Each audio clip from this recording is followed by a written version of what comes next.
Hi friends, welcome back to Faith and Arrow Homestead. My name is Jaylee and today I have something interesting that I'd like to talk to you about.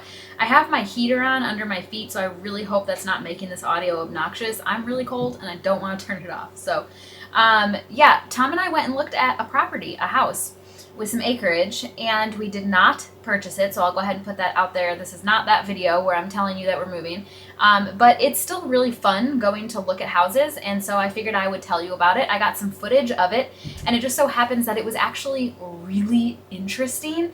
It was incredibly creepy and had a cool story, so I figured I'll tell you about it. I'm going to give you a tour at the end. This first half of the video is going to be me telling you the set of circumstances. So a couple of weeks ago, we came across a house that was just so incredibly perfect, nearly perfect. It was on 12 acres. It was in an area that we really like. It was 3 bedrooms, 1 bathroom. It was small. It was only like 1,100 and some change square feet. The kitchen was actually smaller than the kitchen we have here now, but I was fine with that. It had a 3-car garage. It had a basement.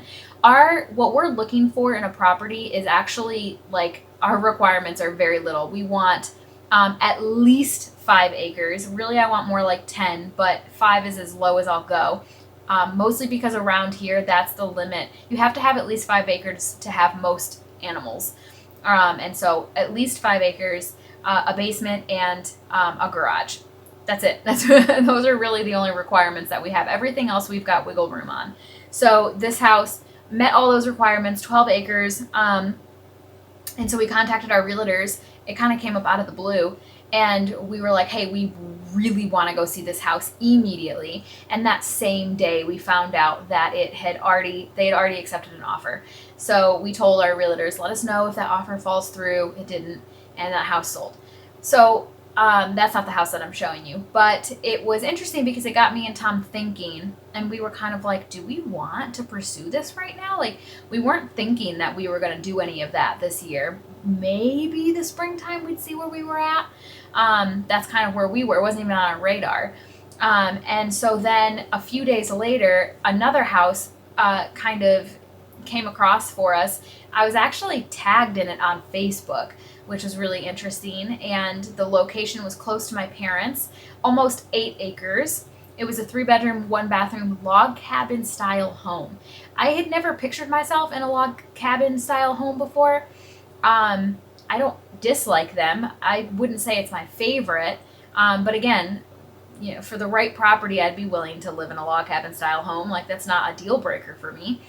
And so the price, though, was just outstanding. It was, it still just makes me, man, that price, it was right. And so I told Tom, but the price was like that because there was some damage on the inside. Like, it told you about it in the description, and there were pictures. And so Tom was super hesitant, but I told him, I said, let's just go see it.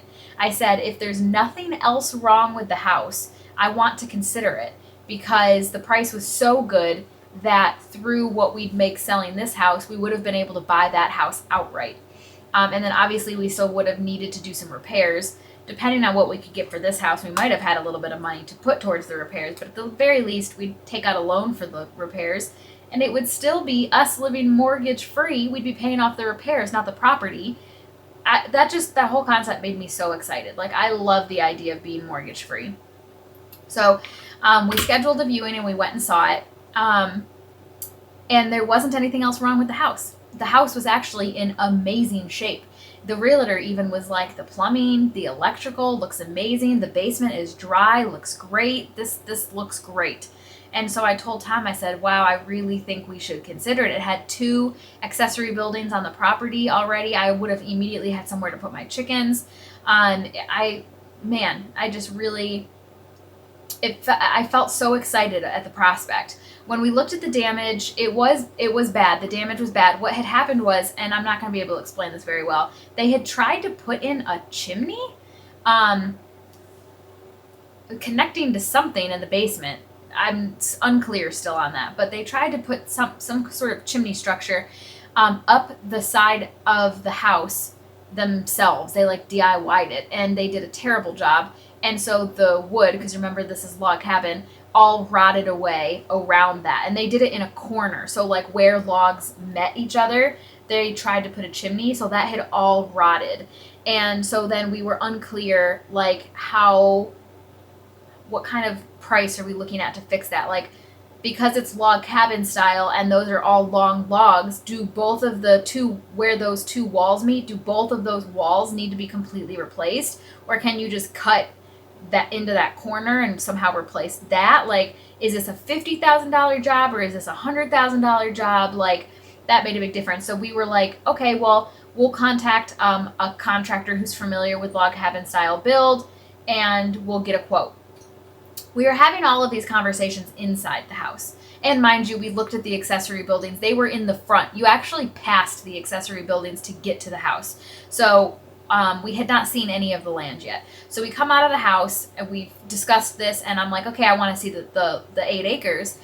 We come out and we go around the side of the house to the back, and you get to the back of the house and you look out and you're up on a hill, and all you could see was this developed neighborhood. Like, you backyard, pool, doghouse, pool, trampoline, like developed green manicured grass neighborhood.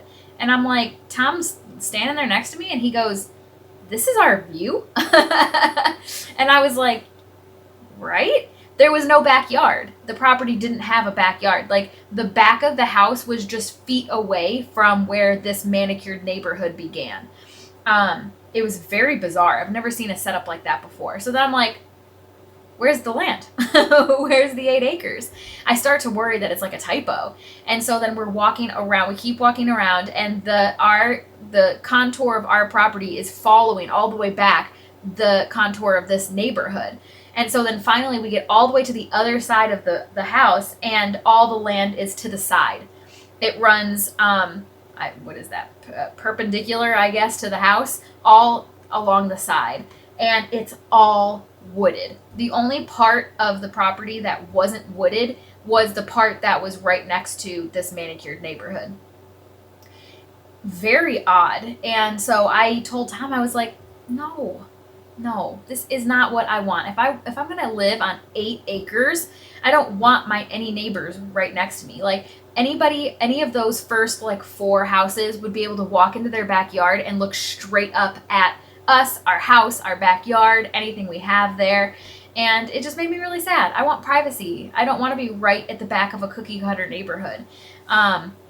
Yeah, I told Tom we could have grown those big, those big like tree shrubs that get really, they're tall and skinny and they stay evergreen. We could have planted a bunch of those to block the view, but none of the land was cleared. We would have had to clear a bunch to even be able to do anything with it. And I said, if we're going to go out on a limb like this on a property that needs work, I want something about it to be ready to go. Like, if not the house, then at least the land. But nothing about this was going to be just easy and straightforward.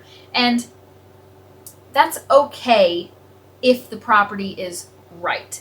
And this also just wasn't right. And so, yeah, we ended up not purchasing that. But it was really fun to get to go look at it. And I'm going to show you a tour. I did some filming while we were there. I didn't talk, so I'm going to voice over it. Like I said at the beginning, it was creepy. And I'll tell you about it once we get into the tour. Okay, so here's the front of the house. Like I said, it's that log cabin style, and I actually, even from the front, really liked it and thought it was so cute.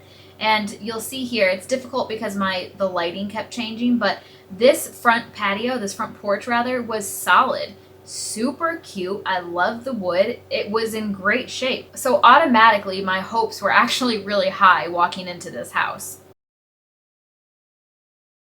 And then walking into the house here, I think you can already kind of see a little bit of what we were dealing with. We're going to talk a little bit more about that mess here in a minute, but there you can see the damage, and I'll get up closer to that in a second. But look how gorgeous. I thought that it was just so pretty. Like I said, I've never considered log cabin style, but yeah, that is a wasp's nest, a real one, not for decoration. That's fun.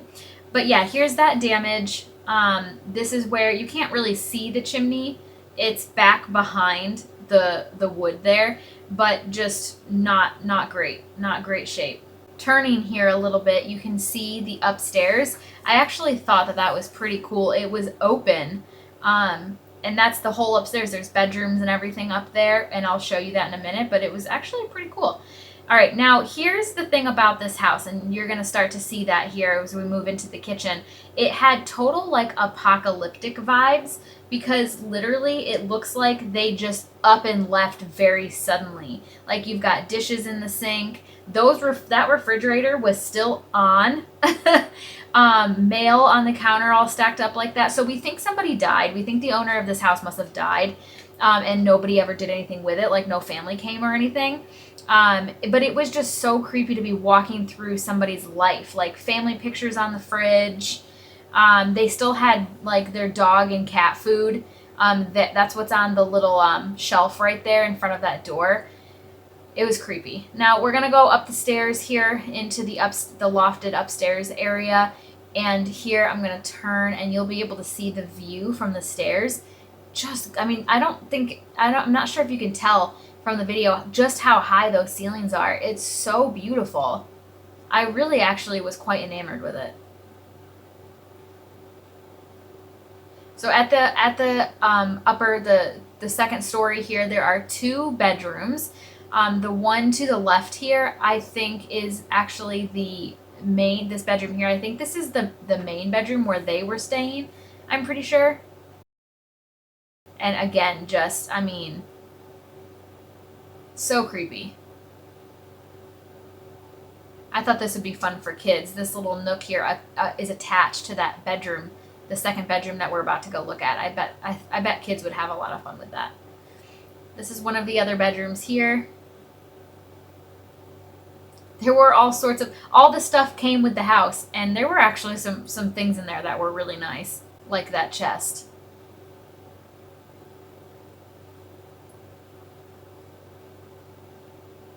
Just stuff everywhere, total mess.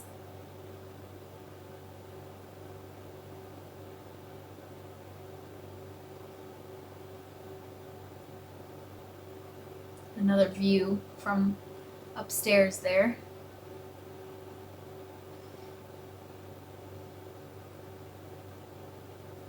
Okay, heading back downstairs now.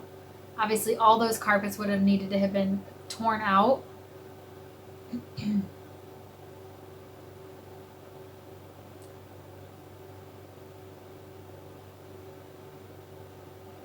That's all their dog stuff, like I was saying.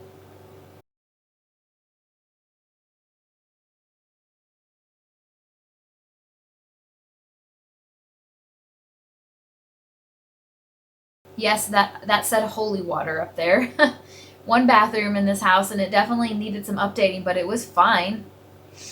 This is the bedroom that had a balcony. This is probably the bedroom that Tom and I would have used if we bought this house. And there is another wasp nest. Yeah. That's great.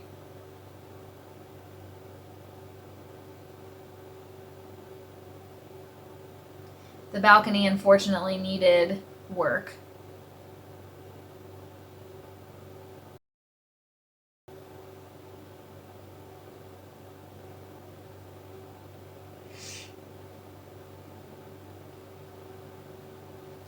And then I'm going to show you the basement.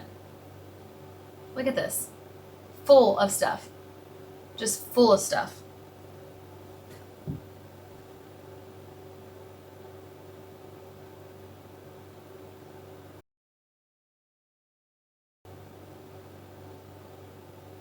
There's some of that damage there, because that's that same corner.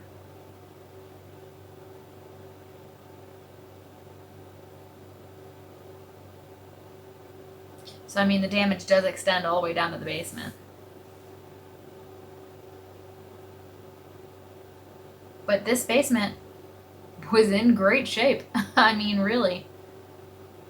Like I said, the electrical, the plumbing, the foundation, all of it looked really good. It was just built in the 80s. The ductwork, all of it. The realtor was even pleased with it himself.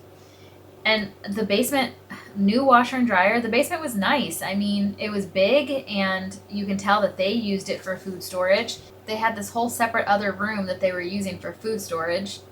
This lends itself to the creepiness, you guys. Okay, this is a deep freezer that is, or an upright freezer that is full of food. Full of food. But when the realtor was looking into this, it didn't seem as though anybody had been living in this house since 2003. That's the other thing about this. It's not like they died last Tuesday. No one's lived in this house since 2003.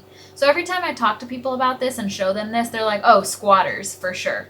For sure, squatters. And I'm like, squatters that have been paying the electric bill? Like, this house has just been stuck in time since 2003. That was everything from the inside. This is one of the buildings from the outside. It actually looked a lot rougher on the outside than it was on the inside. The inside was actually in pretty good shape. And then here was the second building, second accessory building. This one also was in really good shape. Full of stuff. There was a literal boat in here. That came with the house, the boat. But this was dry and really solid and in really great shape. So I loved the accessory buildings that were on the property a lot. So yeah, there's the tour for you. Like I was saying, it was really weird. I had total, it literally looked like these people had to just flee with the clothes on their back. Like, that's the vibe that I got.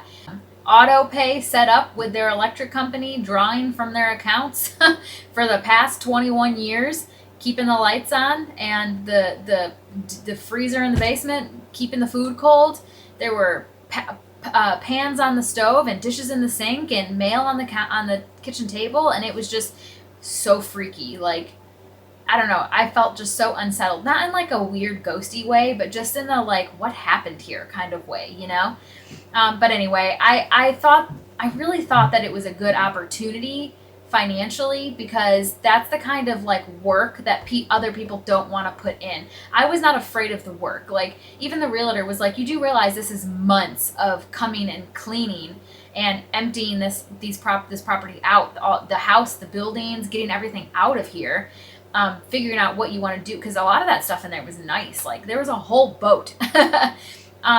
But to me, that's fun. Not only would that make great YouTube, but what an adventure. Like, I'm not afraid of that. And we'd be able to get the property for such a great price, because nobody else wants to do that. It was just the land. If the acreage had been laid out better, we probably would have tried to purchase it, put in an offer. It was just, I didn't even get any footage of it, unfortunately, because I filmed at the end and we were leaving. But yeah, I just didn't like the layout of the land. I don't know what I want. Not that. So anyway, I just figured I would tell you about it and kind of show you a little bit, because it is really interesting. I love looking at houses, and both, on realtor.com. I'm always looking at realtor.com, or I follow a bunch of Facebook groups. I'm in a bunch of Facebook groups and follow a bunch of pages and see a bunch of houses there. So it's always just fun and interesting to me. So I figured I'd show you. Thanks so much. Can't wait to see you in my next one. Have faith and keep moving forward. Bye.